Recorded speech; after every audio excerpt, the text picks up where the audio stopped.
La proroga di altri 30 giorni della zona rossa per l'area della stazione di Padova mette d'accordo commercianti e residenti. I titolari delle attività commerciali della zona interessata dai controlli delle forze dell'ordine sono favorevoli al dispositivo previsto dalla direttiva ministeriale e rinnovato dal prefetto di Padova.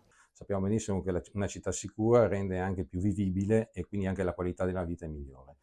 Oltre a questo noi sappiamo che oltre alle zone rosse abbiamo bisogno di una sicurezza complessiva nella città e questo sicuramente può essere condiviso insieme con le attività commerciali, i piccoli artigiani, bar e ristoranti, perché sappiamo che una vetrina aperta e una luce su un quartiere rende una città più sicura. Quindi bene questo dialogo, cerchiamo di investire anche sulle attività commerciali che possono presidiare i territori e quindi rendere una città molto più sicura. I prossimi 30 giorni includono le festività pasquali, i ponti del 25 aprile e del 1 maggio, un periodo che richiama migliaia di turisti in città. La presenza delle forze dell'ordine dell'area della stazione per i commercianti rassicura anche chi arriva in città.